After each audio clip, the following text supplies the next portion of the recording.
Mega Man 3 on the Game Boy was pretty good if you ask me, but far from one of the best. Still, it was great to see the many improvements Minakuchi made between their first two games, and it did give me plenty of hope for the future of Mega Man on the handheld. But if you've been following my channel, you'll know how I feel about Mega Man 4, at least the one on the NES. If you haven't already seen my 40-minute long review, I might as well just summarize it by saying, yeah, I'm not a big fan. So I think it'll be interesting to see how the fourth Game Boy game compares to the fourth NES game. From what I've gathered, this one is pretty well received by the community, who mostly consider it the best of the Game Boy games so far, and by quite a bit. In fact, just as a litmus test, Nintendo Life gave it the same rating as Mega Man 3, a 9 out of 10. Although, from looking at that site, I wouldn't exactly consider these the grand arbiter of Mega Man rankings or anything. There are a few here I find very questionable. After reading the comments on my Game Boy 3 video, I was honestly a bit surprised how negatively people felt about it. But what I wasn't too surprised to see was basically every single commenter mentioning that they vastly prefer both 4 and 5. Some of you had quite a bit to say about this game, and basically all of it was positive, which I'm always happy to see. So what do I think? Does Game Boy 4 improve on the previous entry and turn it into something that can stand with the best of the NES games? Does it fall flat on its face and become a disappointment? Let's take a look. We'll start with the aesthetic this time around. The visuals of the previous game were good. I mean, it looks pretty much like the NES games with a few small downgrades. Outside of a few really cool additions like the Cave and Skullman stage, it mostly just looked like a slightly less detailed version of its inspirations. Which, for the Game Boy at the time, was exactly what you'd hope for, so that was definitely a success. But this one takes it to another level. In some instances, it literally looks better than Mega Man 4 and 5, which is legitimately mind-blowing. Not all the time, and there are a few stages that I think are pretty clear visual downgrades, but you'll see what I mean when we get there. There are a few really nice cutscenes, an awesome and totally unique stage select screen that has a great new piece of music to go with it, etc. Just some amazing visual detail for the Game Boy. And the creativity is pretty high as well. This time around there are even more changes to the stage theming, and the developers found some pretty interesting ways to surprise anyone familiar with the originals. As always with the Game Boy games, the way they play around with expectations is one of my favorite aspects of Game Boy 4. But how about the gameplay? Well, right away we can see that this game follows the same basic structure as Game Boy 3, just with a bunch of enhancements. You get the same structure with 4 stages from Mega Man 4, then a middle stage, then 4 from Mega Man 5, then the Wily stages at the end. Although this time I didn't lie to you, there actually are multiple Wily stages, which is nice to see. I mean, I guess you could count the punk fight as being its own stage, but come on. We definitely don't have multiple stages here in the same way as the NES games though. There's really just a minute-long set piece and a short ending portion that were put in their own stages. But considering one of my major issues with the Minakuchi developed games is not knowing when to split a stage into multiple smaller ones, this is still a great change in my book. The controls are basically the same as before, with the only change I noticed being that the charge shot now has a tiny bit of recoil. I actually like that. It's not enough to really affect the way the game plays, but it does make shooting the shot feel really nice. The stages also take after Mega Man 5 by each having a collectible letter, although the way they're handled is different. The first 4 stages have the beat letters, where if you collect all of them you unlock, wait for it, beat. Insane, I know.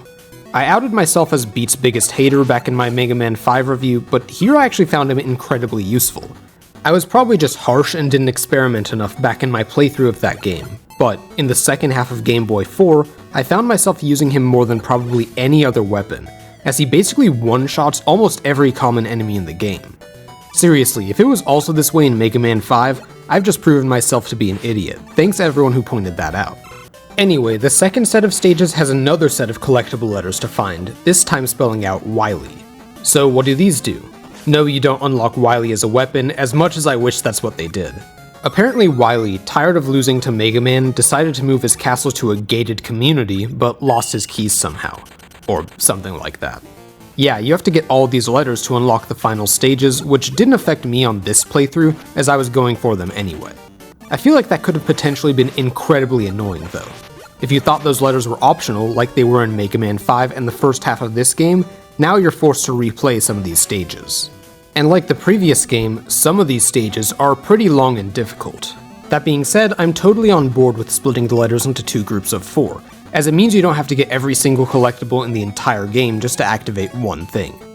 Although some of the letters here are in some devious locations, let's say. The other main addition is a new shop system. The level design has a bunch of P-chips scattered around that act as currency, and enemies often drop them as well.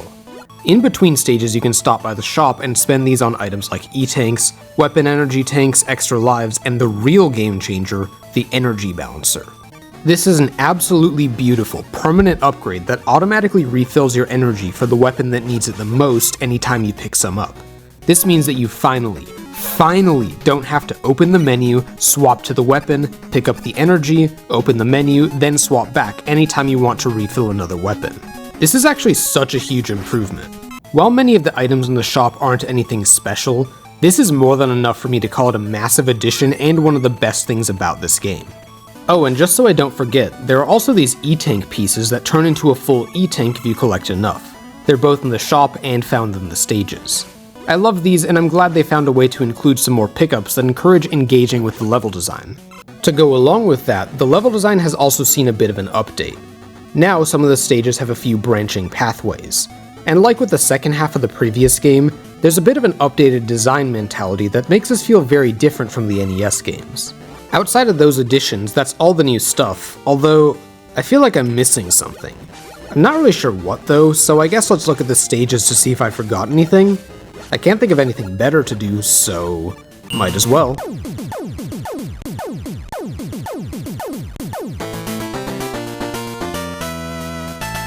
Alright, first we have Toad Man, which starts off with nothing.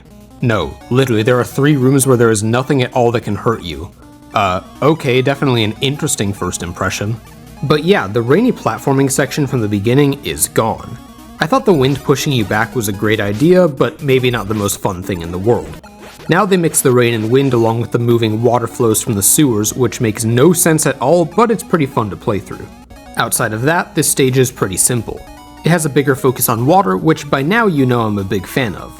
Overall, I'd say this was a pretty decent stage that I liked a tiny bit more than the original, even if the way we got to that point was kind of strange. Honestly, not much more to say here. Oh, but Toad Man is Toad Man, so of course he sucks. Awesome. Next is Bright Man, and this one is also pretty different. There's this really cool new addition where you hit a light switch, the whole stage goes dark, and then a bunch of platforms spawn that let you through. That is seriously amazing and makes the stage pretty memorable since it happens multiple times. There's also this Guts Man propeller platform thing that moves down and forward incredibly slowly when you stand on it. The idea has potential, but I don't love how slow it moves, it gets a bit annoying. Hey, it's those arcing platforms again, I loved those. But, oh no, who invited the slowdown? Oh my god, wait, this is so bad, this makes the previous game look smooth somehow. It's bad enough that it makes this section almost unplayable. How much slowdown is there? Somewhere between a chord and a rick. Literally anytime the light bulb enemies show up, the screen quickly oscillates between full speed and half speed. This is such garbage, I'm sorry, but this completely killed any enjoyment I could have possibly had with this stage. They had the audacity to put a collectible letter here where you have to jump off one arcing platform as it's moving. Then an enemy flies onto the screen to knock you into the abyss as the game runs in slow motion. The only saving grace is that luckily, picking up the letter is saved even if you die immediately, which is a great quality of life addition that more games need to use even today. So great job with that at least. But it's time to get back to complaining because this level has a ton of copy-paste. I'm not even kidding, many of the rooms here are basically the exact same layout as another room you've already seen. I am just not a fan of that. Even if the level design itself was good, this would still cheapen it significantly. With a game as short as Mega Man tends to be, any level of copy and paste at all is bound to stick out. Like, remember Elec Man? The copy paste there stuck out like a sore thumb. And this level is nowhere near the worst offender, which does not bode well for the rest of the game. The original Bright Man stage was good even if I had issues with it, but this is one of my least favorite stages in the series so far. This honestly makes me think of Game Boy 2 levels of quality and non-functionality, which is not a comparison I want to have to make. Oh, and also, I tried the trick people mentioned in the comments of my Mega Man 4 video, where you shoot Bright Man once, then use the Rain Flush repeatedly, which makes him unable to use his Flash Stopper. That is a cool thing for repeat playthroughs, but I don't think being able to cheese the boss makes the horrendous fight any better. Plus, it doesn't even work in this Game Boy version, so great. Man, I hope the other stages aren't like this. Alright, Pharaoh Man, please save us from that last one. Well, this is better at least, but honestly not by much. The start is just as lame as it was before, as you walk forward in a straight line while annoying enemies attack you for like a minute straight. I do like that they put the quicksand in the pyramid itself though, that's a cool change. I don't think those sections are really all that fun, but it's creative at least. A fantastic addition is these platforms that fall one block at a time as you stand on them, and they're used really well too. Except here where you have to get the letter A by putting rush coil onto one of the platforms as they fall, which is evil. It is so much harder than it looks. I died here at least 3 times before I realized I can just be reckless and not worry about surviving after I collect it. Again, thanks for that. I do think the platforming section near the end is nice, but this level also suffers from the copy-paste curse, just not quite as bad as before. And of course, Pharaoh Man is...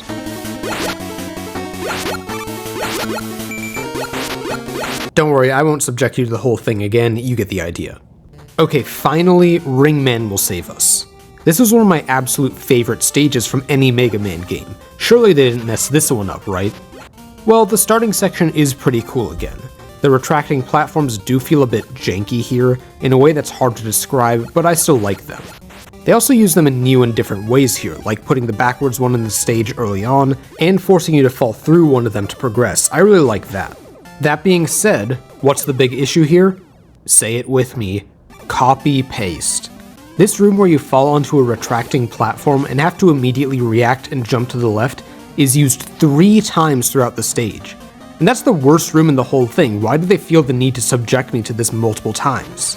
And of course a bunch of other rooms are used twice. Seriously, what is going on here? Did they spend so much time working on the admittedly great presentation and shop system that they didn't have time to make enough level design? In that case, I would have been totally fine with shorter stages, but they just had to make them all really long.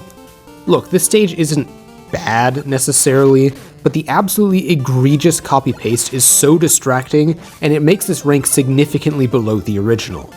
And that is just so disappointing that I can't help but strongly dislike this stage, I'm sorry. And that completes the set of Mega Man 4 stages. Okay, what happened here? These ones by themselves would rank below even Mega Man 1 as my least favorite in the whole series that exists. The slowdown is horrible, the copy-paste sucks, and plenty of the stage gimmicks are just not fun, even those that are conceptually great. Thankfully, like before, all the weapons are pretty useful. My favorite is the ring boomerang being able to pick up items, which somehow I never discovered in the original. Oh, actually, after looking that up, that wasn't in the original. Well, that's actually a pretty cool addition.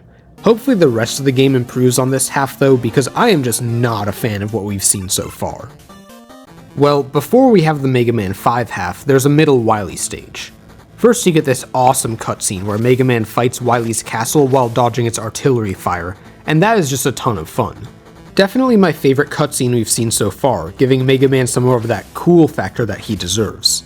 Afterwards, he makes the trek to the top of the castle, and we have to fight this satellite dish on top.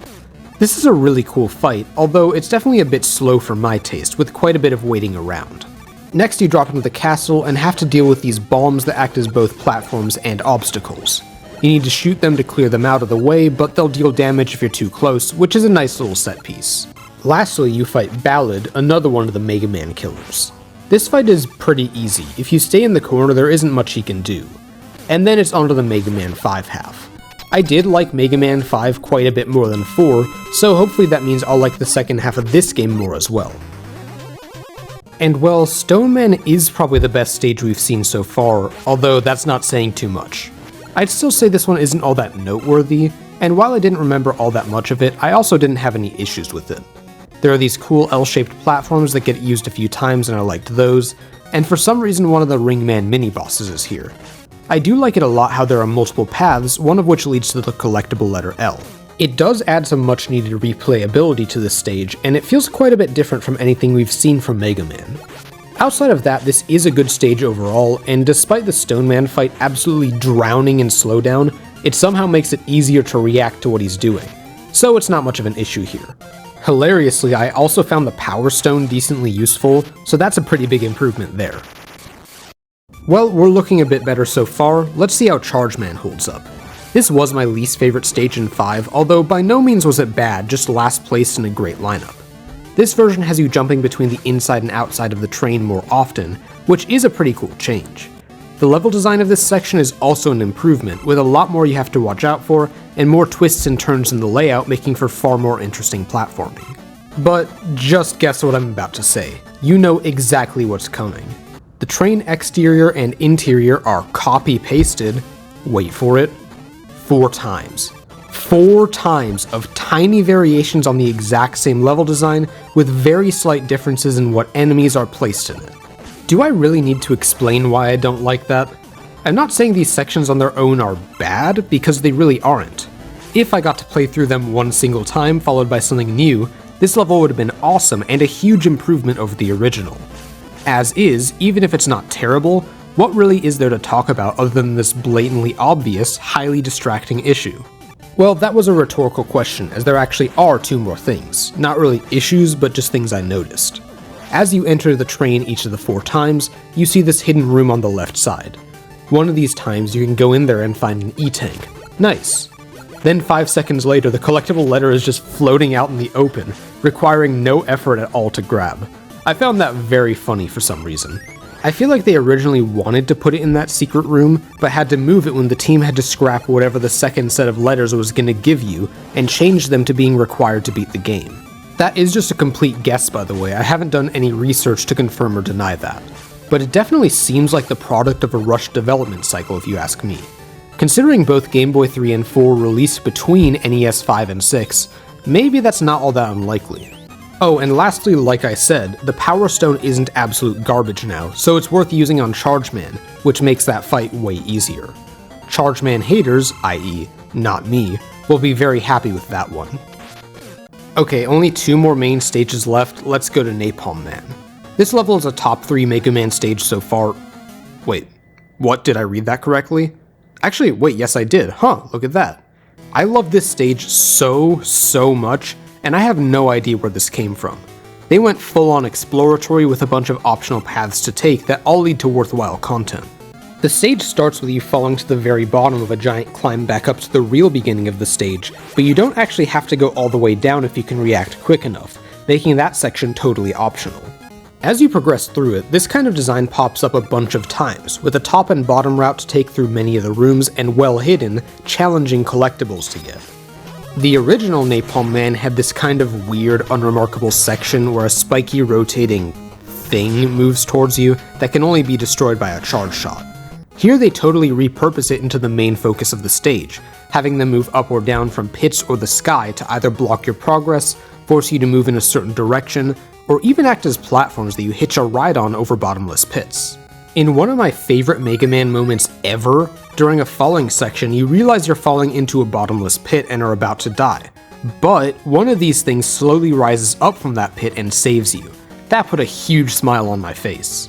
In another amazing moment, a long set of blocks are quickly falling behind you, forcing you to make a mad dash to the right only to see another bottomless pit. You make a leap of faith, and one of the spiky things saves you again. Absolutely beautiful. Where did all these unbelievably good ideas come from? This stage has almost nothing to do with the NES Napalm Man. It's completely original in terms of its level design, and even the aesthetic. What is going on in this game? I'm sure I don't even need to tell you by now that this is easily the best stage in the game so far, by such a ridiculously huge margin too. Well, out of absolutely nowhere, we have a new contender for my favorite Mega Man stage, along with the NES Snake Man and Ring Man. I'm as surprised as you are, but man is it well deserved. But wait, there's more. While editing, I received a comment on my previous video listing a few cool secrets in this game, and I think now is a good time to talk about these. Thanks, by the way, that was really helpful. First, the fire in this stage can be put out by using the rain flush, and wow, that's really cool. If you do that, you'll find a secret room with Pharaoh Man and a bunch of useful pickups. That being said, there are a few other places that use this gimmick in a way I don't love. For example, there's this one section with a bunch of fire that looks like it's hiding another path. You put it out and... oh, never mind. It's not like it changes my opinion of this stage at all. I mean, it's still a top 3 stage, it's not like it needed any help. Another thing you can do with Rain Flush is stop the quicksand in Pharaoh Man stage, which is cool, I suppose, but that just makes the stage literally play itself. Sure, it does reward you for playing around with your abilities, which I'd never say is a bad thing, but your reward is changing a section where you walk in a straight line with annoying enemies into one where you walk in a straight line with no challenge whatsoever. And then the last of these is the Charge Kick now being able to break blocks, which is honestly such a great weapon to put that ability on, considering, you know, it sucks otherwise. This one is used in the final stage for some more secrets and breakable blocks. I have nothing negative to say about that, that's just pretty cool. But let's move on. We still have Crystal Man left. At this point I have literally no idea what to expect. The first thing I notice is the different theming, which makes this feel pretty distinct. That's fair enough, since 5's Crystal Man looked amazing specifically because of its vibrant colors, which wouldn't translate to the Game Boy. This one still looks nice though, so I can't complain. But how about the level design? Well, we're back to the exploratory nature of Napalm Man and Stone Man, but now it's completely different. Instead, this one has massive branching paths that mean there's basically 2 completely separate and parallel stages you can choose to go through. So if one of them isn't working out for you, you can just try out the other path as well. But that isn't even necessary because both are really fun, outside of each one having one surprise instant death that's hard to react to. The upper path has this spike fall, whereas the lower one has a room where these pillars come up from the floor and ceiling, crushing you if you don't get out quickly. There's a really cool section near the end though, where those crushers come up from the top and bottom, but act as platforms you need to react to and jump on to avoid falling into a pit. I love that. Both paths are also very challenging, but not to a ridiculous degree, nothing like Dustman from Game Boy 3, to give an example that's fresh in my mind. I like that because them being hard means you're likely to die at least once, and it encourages you to try out both paths. Another amazing level. Not quite in the top of the top tier that I talked about before, but easily the second best from this game due to how creative and fun it is. I guess NES 4 had something kind of similar with the 2 paths in the last Cossack stage, but that felt more like a cool throwaway surprise. This takes it to another level and I love it. But that ends the Mega Man 5 half, and this was a massive improvement. Sure, I don't like Charge Man, like, at all, and Stone Man was nothing too special, but the other 2 are some of the best the series has to offer. Up until now, I have absolutely no idea what to think of this game, so let's see if the ending helps me collect my thoughts. The first Wily stage is pretty short as we dive deeper into the castle. You fight Ballad again, and he's easy again, then there's a timed chase sequence. I mean, it's not really a chase, the level is exploding behind you, but same idea. Here you have to carve your way through a bunch of bombs, taking care to only blow up the ones that are directly in your way so you can use the others as platforms. That is a really cool idea, but it being timed and the bombs damaging you does make it a bit annoying at times. The runtime isn't too long though, so I was still able to enjoy it fine enough. And I appreciate how both Ballad's new weapon and the Pharaoh shot are angleable, so it's easy to hit bombs that aren't just directly in front of you. Then we go to Wily's castle, in space. First of all, look at it. The visuals here are top notch, not just for the Game Boy but by any measure you can think of.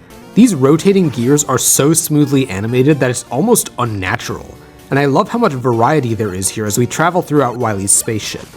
And I think the level itself is mostly good, although definitely a bit too long.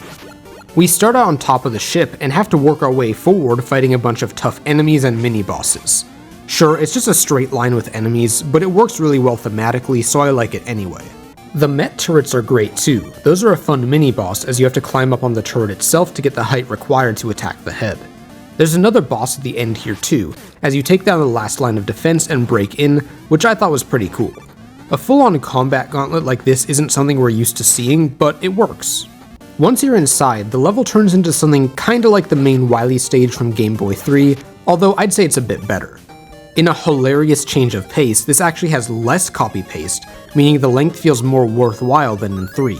There are a few decent mini-boss fights, including this cool one with 2 orbs flying around the room, and overall the level design is pretty solid. I actually don't have too much to say about it surprisingly, just a decent level all around. However, at the very end of this massive stage we get a boss rush. This one is actually pretty difficult as it comes at the end of a full stage and some of your weapons might be out of ammo. For the previous games that ditched the boss rush, I really wasn't that sad to see it go. While I'm not all that thrilled to see it back, at least this time it does present a real challenge. That being said, I can't believe they didn't give you a permanent checkpoint here, so if you get a game over you have to go all the way back to the very beginning on top of the ship. At least I think so. I thankfully didn't game over here since I saved up as many E-tanks as I could. I do remember getting a game over here the first time I played this game, which was definitely not a fun time. This stuff is all good on its own, but it's just too much to cram into one stage, which seems to be a bit of a trend with the Minakuchi games. Is what I was going to say until I booted the game back up, only to find the game actually does give you a permanent checkpoint at the boss rush. Huh. Well, that one simple difference from what I initially thought is actually a bit of a game changer. Now that I look back on this stage with that in mind, I can actually say this stage is a huge improvement over 3's endgame. And thank God the final boss also has a permanent checkpoint before it, especially necessary since it's actually pretty hard. It's pretty fun too, with the first phase forcing you to damage the core that's high above you. To hit it, you have to jump onto its hands when they try to attack you.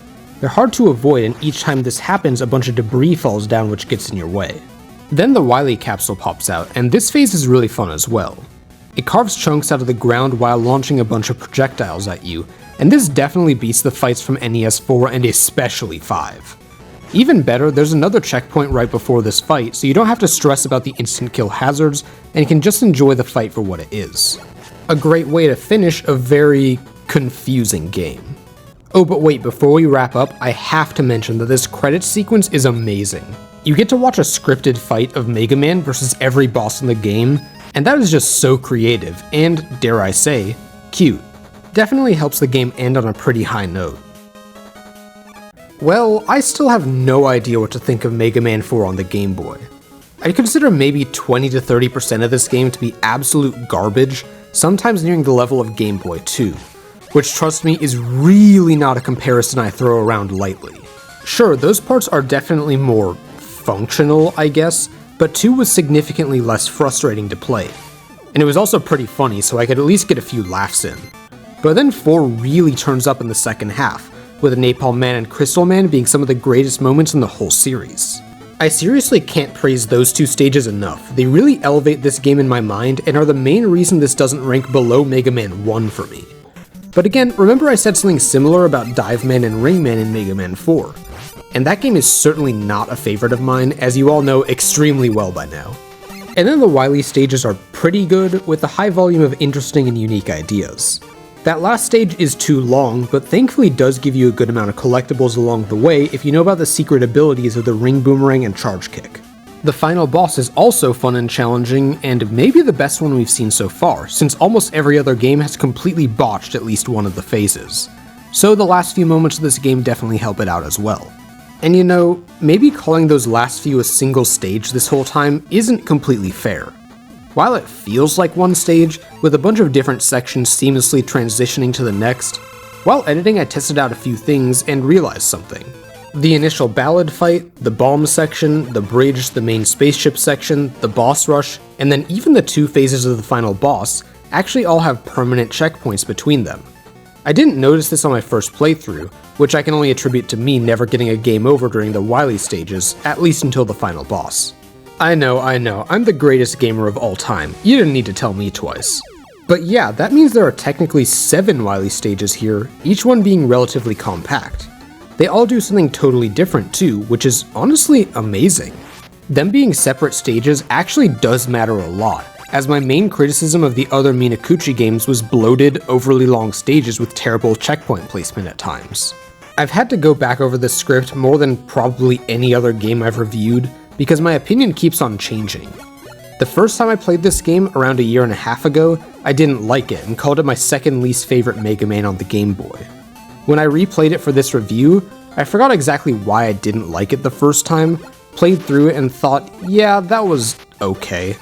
But then, as I came back to write this script and thought some more, I realized just how much of this game I don't like. The bad stages are really bad, if not to play through, then just in how infuriatingly unfinished they feel. And even if the good stages are really good, I found there are fewer of those than the bad ones. Again, this was before I realized there are 7 Wily stages. The team clearly tapped into their creativity as much as they could at times, with a few amazing new additions and an overall fantastic presentation, some of the best of any Game Boy game ever made. But that only applies part of the time, with maybe the most distractingly obvious copy and paste of any game I've ever played in the 23 years I've been alive. However, when I read the comments on my previous video and got a bunch of hugely positive remarks about this game, it got me thinking again. Now I promise that every opinion I present in these reviews is entirely my own. When I read what people had to say about NES 4, while I did learn some new things about the game, nothing even came close to changing my mind about it. Like, yes, the trick to make Bright Man easier is cool, but no way is that going to change my opinion on that awful fight. Meanwhile, I was completely ready to slap a 7 out of 10 on this game, call it my least favorite Mega Man Game Boy game that exists, and move on. But I started to get the feeling I was missing something. And after coming back to the game for a bit, yeah, I actually did miss some things the first time around. The Wily stages having a bunch of permanent checkpoints changes the way I feel about them significantly. It moves them up to probably my third favorite castle so far, behind NES 4 and 5. Considering that's like 20 to 30% of the game right there, that does matter quite a bit. So there's still a bit of a dilemma here. How the heck do you rank a game that's 5 out of 10 at best 30% of the time, 10 out of 10 30% of the time, and ranges from 7 to 8 out of 10 the rest of the time? If I had to give it a rating, well, I'd probably go with 7.5 out of 10, placing just below Game Boy 3 and above Dr. Wily's Revenge. I'm sure that may be surprising to you for any number of reasons, whether you've seen my other videos or haven't. Again, from my knowledge, this game is pretty well liked, but similar to the NES game of the same name, I just don't view it that positively compared to most Mega Man fans. I do like it quite a bit more than I initially thought, but it's still one of the weaker games in the series to me. And yes, I do prefer Game Boy 3 even now. That game certainly has its own issues, but there wasn't a level there that reaches anywhere near the lows found here. So many issues just clog up the experience, both minor and major, and anytime I see someone mention their thoughts on this one, I feel like I just played a totally different game from them. With NES 4, I can now see what people like so much while completely disagreeing with them. But with this one, honestly, I don't know. I can see a lot of this game that I'm unambiguously positive on, but when the level design in 4 out of the 8 main stages is this terrible and uninspired, I struggle to see why this one has the reputation it does. If you've seen my previous reviews, you'll know that the way I think about these games is almost entirely based on the gameplay, with little care about the story, the presentation, etc. So it could be that even after going back to this game again, I'm still missing something. If you love this game, I'd be very interested to see exactly what makes you like it so much, because I'm unfortunately just not seeing the great experience everyone talks about. Definitely let me know in the comments why exactly I'm wrong, because honestly I probably am. And as with my video on the original Mega Man 4, if you like this game more than me, that's great, and I wish I liked it as much as you do. Sadly, that's just not how it turned out. I find it to be good, but definitely not great. And now that we're nearing the end, I might as well definitively answer the question in the video's title. Is Mega Man 4 better on the Game Boy than the NES? Well, in my opinion, yes, but I don't like either nearly as much as most people do. Well, there's only one more Mega Man Game Boy game, which is Mega Man 5. That one is considered a hidden gem by almost anyone who's actually played it, from what I can tell. So I'm sure many of you are a bit afraid of what I'm going to say about it after watching this review. Well, I'll have to leave you all hanging for a bit on that front, because the next Mega Man video will be going back to the main series with Mega Man 6, the final NES game. Before that though, it's time to get to that other series I've been teasing for around a month at this point. And I think that about wraps it up. Join me next time in my first non-Mega Man video in, wow, almost 4 months, that's crazy. See you then, and thanks for watching.